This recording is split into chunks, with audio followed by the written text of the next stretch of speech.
राधे राधे भक्तों, आज भक्तमाल कथा में हम आपको रसखान जी का चरित्र सुनाने जा रहे हैं।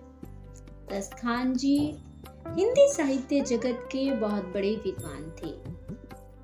उन्होंने बहुत सारी रचनाएं और साहित्य भी लिखे हैं। एक मुसलमान कैसे कृष्ण के पीछे पागल होता है, इसकी कथा हम आपको सुनाने जा रहे हैं। रसखान जी का असली नाम रसखान नहीं था। इनका असली नाम सैयद इब्राहिम था। रसखान का मतलब है रस की खान। जो श्री कृष्ण के प्रेम में डूबा हो उस रस की खान, इसीलिए सूफी संतों ने इन्हें रसखान के नाम से बुला दिया। इनका जन्म एक अच्छे कुल में हुआ था। बहुत अच्छे घर के थे। भगवान में इन्हें कोई रुचि नहीं थी। भगवान से दूर दूर रहते थे क्योंकि ये मुसलमान थे। तो इनका परिवार, इनका समाज, इनके संस्कार सब उसी तरीके के थे।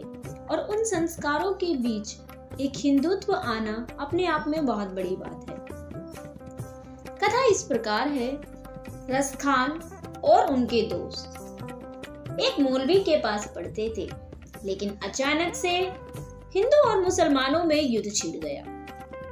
तो उन्होंने ये तय किया कि जहां पर वो पहले रह रहे थे उस जगह को छोड़कर वो आगरा जाएंगे। ऐसा तय कर मौलवी अपने शिष्यों के साथ और रसखान जी के साथ पैदल पैदल आगरा के लिए निकल पड़े। आगरा पहुंचने के लिए उन्हें मथुरा और वृंदावन को पार करना था। मौलवी साहब ने अपने शिष्यों को पहले ही सचेत कर दिया कि सुनो, यहाँ पर हिंदू का देवता रहता है और वह बड़ा कुष्ठी है। मैंने ऐसा सुना है, जिसे वो एक बार पकड़ लेता है उसे वो जल्दी से नहीं छोड़ता। इसीलिए मेरी बात मानो। जब हम मथुरा वृंदावन से निकलेंगे तब तुम लोग अपने कानों में रुई ठूस लेना और अपनी आंखों पर पट्टी बांध लेना और मेरे पीछे पीछे चले आना। ना तुम्हें कुछ दिखाई देगा, ना सुनाई देगा, ना वो तुम पर कब्जा कर पाएगा। सभी शिष्यों ने मौलवी की बात मान ली। रसखान भी बहुत बड़े गुरु भक्त थे। उन्होंने अपने कान में रुई डाल ली और अपनी आंखों पर पट्टी बांध ली। इसके बाद वह मौलवी जी के पीछे पीछे पीछे पीछे चल दिए। जैसे ही वह मथुरा की सरहद में आते हैं, तभी मौलवी साहब उन्हें कह देते हैं कि सावधान हो जाओ, अब मथुरा शुरू हो गया है, यानी कि हिंदू के देवता का शहर शुरू हो गया है। अब चुपचाप बिना कुछ कहे सीधे चलते आना। वह सीधे चलते रहे, लेकिन वो कहते हैं न जाने कौन से गुण पर दयानिधि रीझ जाते हैं। यही सब संत कहते हैं, यही सब ग्रंथ गाते हैं। पता नहीं हमारी कृष्ण कन्हैया मुरलीधर को रसखान जी में क्या नजर आ गया और वह उनके पीछे पीछे मुरली बजाते हुए आराम आराम से चलने लगे। रसखान जी के कानों में मुरली की मधुर मधुर ध्वनि, पायल की छन छन आवाज सुनाई देने लगी। उन्होंने अपने कानों में रुई लगा रखी थी, लेकिन फिर भी उन्हें वह पायल की आवाज और मुरली की धुन सुनाई दे रही थी। रसखान जी सोच रहे थे, ना जाने यह किस चीज की आवाज है जो मुझे सुनाई दे रही है। लेकिन फिर रसखान जी सोचते हैं कि मेरे गुरु ने कहा है कि मुझे कुछ भी देखना नहीं है, इसीलिए वह अपनी आंखों से पट्टी हटाकर कुछ देखते नहीं हैं। लेकिन वह महसूस करते हैं कि शायद कोई उनके आसपास था। कुछ देर बाद वृंदावन की सीमा समाप्त हो जाती है। उसके बाद मौलवी जी कहते हैं, बच्चों, अब खतरा समाप्त हो चुका है। अब किसी को डरने की कोई जरूरत नहीं है। अब हम सीधा आगरा जाएंगे। रसखान जी सोचते हैं कि जब मेरे गुरु ने कह ही दिया कि खतरा टल गया है, तो अब आंख खोलकर ये देख ही लेता हूँ कि कानों में यह धुन किस चीज की आ रही है।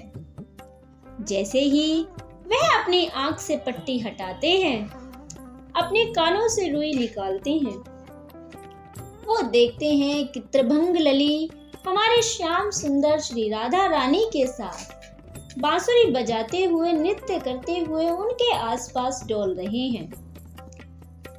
वो दृश्य देखकर रसखान जी बेहोश हो जाते हैं। सारे शिष्य देखते हैं कि अरे इन्हें क्या हुआ, इन्हें क्या हुआ। रसखान जी कुछ जानते थे कि उन्हें क्या हो रहा है। मौलवी साहब को लगा कि शायद इन्हें कोई भूत प्रेत लग गया है। उन्होंने कहा दूर हटो, दूर हटो। बाकी शिष्यों को उन्हें हाथ नहीं लगाने दिया और कहने लगे कि शायद इन्हें कोई भूत लग गया है, इसे यहीं छोड़ो और इसे यहाँ छोड़कर तुम सब मेरे साथ आगरा चलो। वो सब रसखान जी को वहीं पर छोड़कर आगरा के लिए निकल जाते हैं। रसखान जी बहुत देर तक वृंदावन की सीमा पर ऐसे ही पड़े रहते हैं। बहुत देर बाद उन्हें होश आता है, लेकिन वह छवि जो भगवान श्री कृष्ण ने उन्हें अपने दिव्य रूप की दिखाई थी, वह तो उसी क्षण की थी। उसके बाद वह अदृश्य हो गई और उन्हें फिर कुछ भी दिखाई नहीं दिया। होश आने के बाद वह वृंदावन के अंदर आते हैं।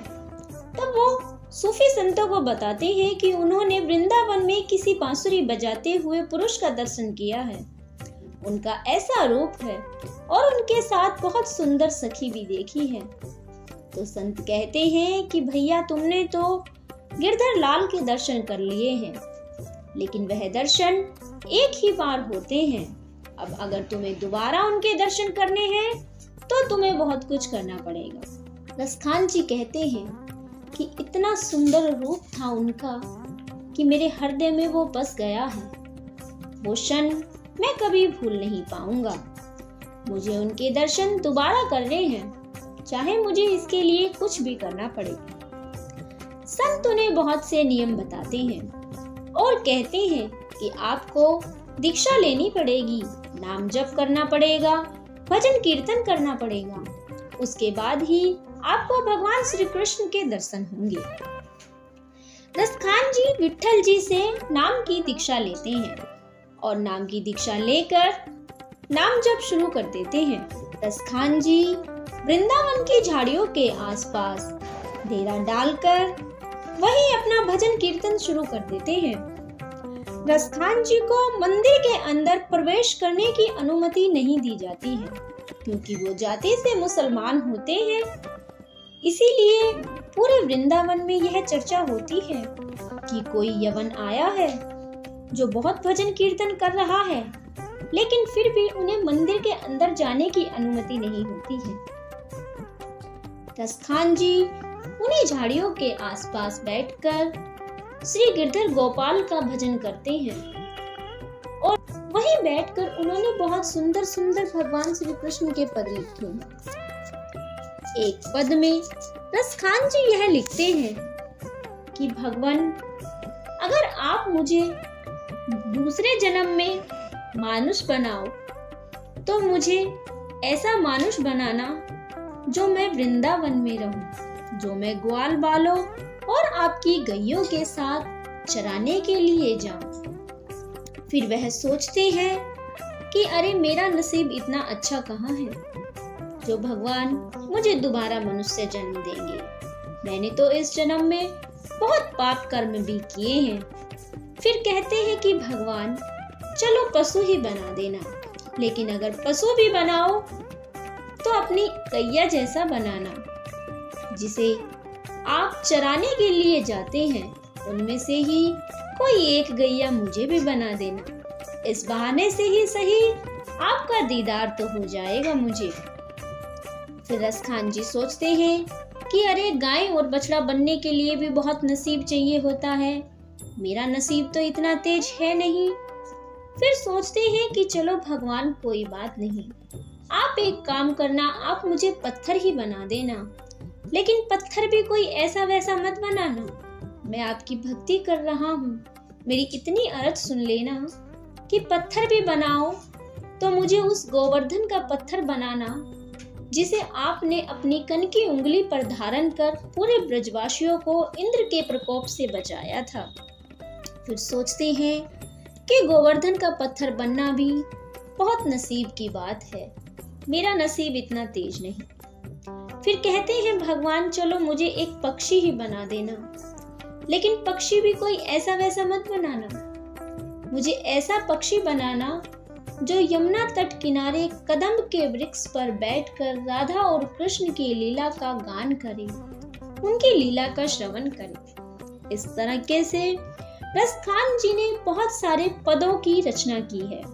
आज भी उनके पद बहुत अच्छे से गाए जाते हैं।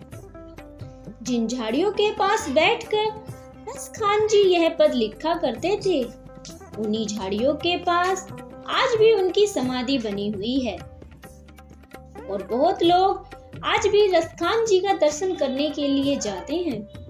वह दर्शन सिर्फ इसलिए करते हैं कि एक मुस्लिम होने के बावजूद एक हिंदू देवता से इतना प्रेम, इतनी श्रद्धा उनके मन में कैसे उत्पन्न हो गई। वो कोई मामूली इंसान नहीं हो सकते। भक्तों, यह भी सुनने में आता है कि रसखान जी तुलसी माला पहनते थे तो वो 200 माला एक साथ पहनते थे। हमारे हिंदू धर्म में 2 माला को कंठी माना जाता है। गले में हम लोग कंठी धारण करते हैं तो उसमें 2 माला एक साथ पहनी जाती हैं। सिंगल माला हम लोग नहीं पहनते हैं। लेकिन रसखान जी ऐसा सोचते थे कि मैं बहुत बड़ा पापी हूँ, बहुत बड़ा अधर्मी हूँ, तभी तो मुझे मुसलमान के यहाँ पैदा होना पड़ा। हिंदू भाई तो 2 कंठी पहनकर भी पार हो जाएंगे, लेकिन मैंने बहुत सारे पाप किए हैं, इसीलिए मुझे 200 कंठियों की जरूरत है। 200 कंठी पहनने से शायद तुलसी महारानी मेरे गोविंद से मेरी अरदास लगा दे और वो मेरा बेड़ा पार कर दे। रसखान जी ने बहुत भक्ति और बहुत तपस्या करके भगवान गिरधर गोपाल के दर्शन प्राप्त किए हैं। एक कथा यह भी आती है कि रसखान जी को जब मंदिर में अंदर जाने की अनुमति नहीं दी जाती तो वह मंदिर के ही बाहर 3 से 4 दिन तक भूखे और प्यासे पड़े रहते हैं, ना कुछ खाते हैं ना पीते हैं, बस कृष्ण कृष्ण कृष्ण करके रोते रहते हैं। रोते रोते जब वह थक जाते हैं तो एक रात में उनकी आंख लग जाती है। रात में 2 से 3 के बीच, जिसे ब्रह्म मुहूर्त कहा जाता है, उस वक्त अचानक उनके कानों में फिर से पायल के घुंघरुओं की आवाज और बंसी की धुन सुनाई देती है। वो झट से आंख खोलकर खड़े हो जाते हैं, लेकिन देखते हैं कि दूर दूर तक उन्हें कोई दिखाई नहीं देता। वह निराश होकर जैसे ही अपने पीछे मुड़ते हैं तो उन्हें भगवान श्री कृष्ण का दर्शन हो जाता है, जिसे देखकर वह नतमस्तक होकर उन्हें प्रणाम करते हैं। भगवान श्री कृष्ण अपने भक्त की विरह को देखकर उन्हें अपने गले लगा लेते हैं और कहते हैं कि रसखान, मैं बहुत धन्य हूँ, तुम मुझे नतमस्तक मत हो, मैं तुम्हें नतमस्तक होता हूँ। तुम्हारे जैसे भक्त मुझे बहुत कम देखने को मिलते हैं। इस तरीके से श्री कृष्ण भगवान अपना दर्शन रसखान को देते हैं। कहते हैं कि वह उन्हें मोक्ष प्रदान करेंगे, अंतिम समय में वह उन्हें स्वयं लेने आएंगे। उसके बाद भगवान श्री कृष्ण अदृश्य हो जाते हैं और रसखान जी अपने अंतिम सांस तक वहीं झाड़ियों के आसपास बैठकर अपने पदों की रचना करते रहते हैं, भजन कीर्तन करते रहते हैं। एक बार तुलसीदास जी रसखान जी से मिलने के लिए आए थे। उन्होंने वृंदावन में आकर लोगों से पूछा कि मैंने सुना है यहाँ कोई रमन रहता है। तब लोगों ने बताया हाँ कोई है तो, और 200 कंठी पहनता है। तब तुलसीदास जी कहते हैं कि मुझे उससे मिलना है। तब लोग उनका पता बताते हैं। तुलसीदास जी रसखान जी से मिलने के लिए जाते हैं। रसखान जी उन्हें देखकर दूर से ही उनके चरणों में गिरकर प्रणाम करता है। लेटते लेटते उनके पास तक पहुंचते हैं और कहते हैं कि भगवान गुरुदेव, आप हमारे यहाँ कैसे आए? मुझे आपका दर्शन नसीब हो गया, मैं बहुत भाग्य वाला हूँ। तुलसीदास जी रसखान को उठाकर अपने हृदय से लगा लेते हैं और कहते हैं कि जो भगवान के भक्त होते हैं उन्हें हमारे सामने इतना झुकने की कोई जरूरत नहीं। रसखान जी उन्हें कहते हैं कि मैं बहुत अधम हूँ, पापी हूँ, मैं आपका स्वागत भी नहीं कर सकता, मैं आपको पानी भी नहीं पिला सकता, क्योंकि मैं जानता हूँ कि आप लोग यवन के यहाँ का पानी नहीं पिएंगे। तब तुलसीदास जी कहते हैं कि तुम मुझे एक बहुत सुंदर चीज दे सकते हो। तब रसखान जी पूछते हैं कि भगवान आपको क्या चाहिए? तुलसीदास जी कहते हैं कि मैंने सुना है कि तुम बहुत अच्छे अच्छे पद लिखते हो, अच्छे अच्छे दोहे भी गाते हो, हमें कुछ भजन कीर्तन ही सुना दो, हम उसे सुनकर बहुत प्रसन्न हो जाएंगे। तब रसखान जी तुलसीदास जी को बहुत सुंदर सुंदर पद सुनाते हैं और इस तरीके से पद सुनते सुनाते रसखान जी का जीवन यात्रा समाप्त होती है। वह अपने अंतिम समय में अपने प्राण उन्हीं झाड़ियों के पास त्याग देते हैं जहां उन्होंने सबसे पहले श्री कृष्ण का दर्शन किया था, जहां उन्होंने श्री कृष्ण भगवान को राधा रानी के साथ देखा था। रसखान जी जाति से मुसलमान जरूर थे, लेकिन उनके दिल में बहुत हिंदुत्व बसा था। रसखान जी ने भगवान श्री कृष्ण को पाने के लिए अपना धर्म बदल लिया था और उन्होंने दीक्षा ग्रहण कर बहुत अधिक तपस्या और भजन कीर्तन किया था। ऐसे भक्त को हम शत शत बार प्रणाम करते हैं। आप लोग अगर अगली बार वृंदावन जाएं तो रसखान जी की समाधि पर जरूर होकर आइएगा। इस बात से भगवान श्री कृष्ण बहुत अधिक प्रसन्न होंगे, क्योंकि जो उनके भक्त की भी पूजा करता है उस पर भगवान बहुत अधिक स्नेह लुटाते हैं। इस तरीके से रसखान जी की कथा समाप्त होती है। ऐसे ही और आध्यात्मिक कथा सुनने के लिए हमारे चैनल को सब्सक्राइब करें। कथा अच्छी लगे तो वीडियो को लाइक करें, शेयर करें और कमेंट में राधे राधे लिखें। आपका दिन मंगलमय हो। और कितना जरूर लिखें।